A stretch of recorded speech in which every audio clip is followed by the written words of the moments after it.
인간의 뇌에 도전한 첨단 기술, 인간이 오랫동안 풀지 못한 난제를 풀고 인간과의 두뇌 싸움에서도 승리하는 등 인공지능은 인간의 지능을 위협하며 전 세계인들의 이목을 집중시켰죠. 한동안은 계산 능력을 뛰어넘는 복잡한 문제 해결에 어려움을 보이며 대중의 강한 비판을 받았지만 기술은 진화했습니다. 예전에는 사람이 먼저 생각을 해서 푸는 방법을 만들어내요. 보통 우리가 알고리즘이라고 해요. 그것을 컴퓨터에다 옮겨줘야 되겠죠. 우리가 소위 말하는 코딩이에요. 사람이 갖고 있는 지식을 넘겨받아서 기계가 작동을 하는데 아주 지능적으로 하는 모습을 보여주는 것. 이런 것이 이제 인공지능을 만드는 방법이었어요. 최근에는 데이터를 다 모아서 보여주면은 공통되는 핵심 요소를 뽑아서 그것에 의해서 의사결정을 하는데 아주 지능적으로 행동하는 모습을 보여준단 말입니다. 그런 것을 이제 기계학습이라고 해요. 그러니까 데이터로부터 필요한 부분을 스스로 배워서 그것에 의해서 의사결정하는 인공지능을 만들 수가 있는 거죠.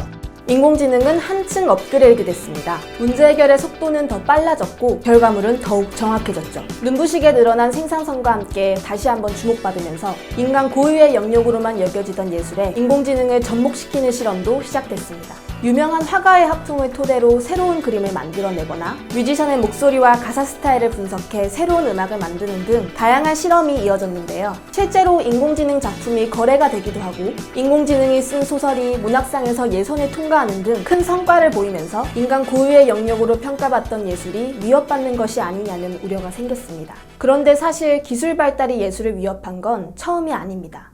과거 섬세한 기술력과 장인정신으로 관객의 이목을 끌었던 예술은 2차 산업혁명 시기 자동차, 비행기 등 이전에 없던 기술들의 등장으로 대중의 관심을 뺏기면서 큰 위협을 맞게 되죠. 이러한 위기를 극복한 건 다름 아닌 이 병기였습니다. 1917년 알무트라는 작가가 미국의 한 전시장에 병기를 내놓았죠. 하지만 주최 측은 수준이 떨어진다며 작품을 거부했고 전시 동안 후미진 곳에 방치됐습니다. 이 결정에 작가는 크게 반기를 들었죠. 알무트, 예술계의 이다나 마르셀 듀샹이었습니다. 듀샹은 예술이 손재주에 있는 것이 아니라 새로운 개념을 창조하는 것이라고 말했습니다. 다시 말해 예술의 본질은 기술이 아니라 발상에 있다는 것이죠. 이러한 관점에서 볼 때 인공지능이 만들어낸 작품은 예술인가? 라는 질문은 인공지능 작품이 새로운 개념을 창조했는가? 라는 질문으로 이어집니다. 예술 작품에서의 창조성의 문제라고 할 수 있겠어요. 모방과 창작 사실 한 끗 차이인데요. 어떤 특정 화풍으로 그림을 그리게 하는 거. 반 고흐의 이 스타일을 딱 찍으면 그렇게 구현을 해요. 핵심은 패턴 분석이에요. 그러니까 기존 데이터들을 엄청 많이 투입해서 거기서 패턴을 찾는 거죠. 그러니까 베낀 거죠. 가장 최근에는 캔이라는 알고리즘이 나왔어요. 굉장히 재밌어요. 기술사에 등장했던 굉장히 많은 화풍들을 가지고 이제 딥러닝을 시키는 거죠.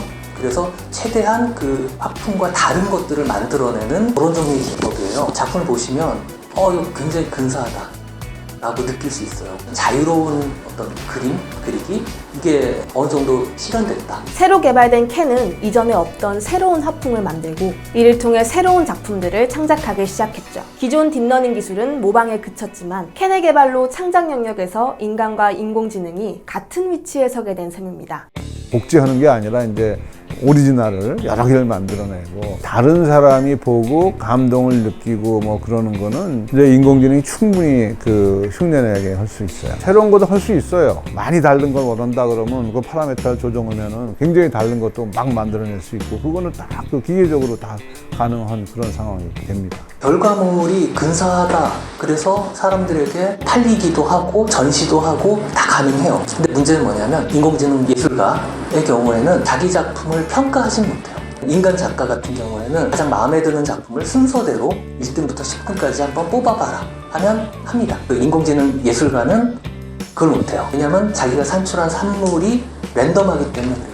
여태까지는 그렇습니다. 실제로 그 럿거스 대학에서 만들어낸 그 작품들도요 사람이 골랐어요. 그 얘기 뭐냐면 인공지능은 아직 미적 가치에 대한 평가, 가치 평가를 못한다. 왜 이걸 발명했는지 이유가 없어요. 그동안 생산되지 않았던 화풍일 뿐이다. 작품으로서의 가치가 없다 이런 얘기는 전혀 아니라는 얘기죠. 사람이 만든 예술 작품에 해당하는 결과물을 내느냐의 문제하고 예술가가 하는 활동을 하느냐의 문제가 다르다는 거죠.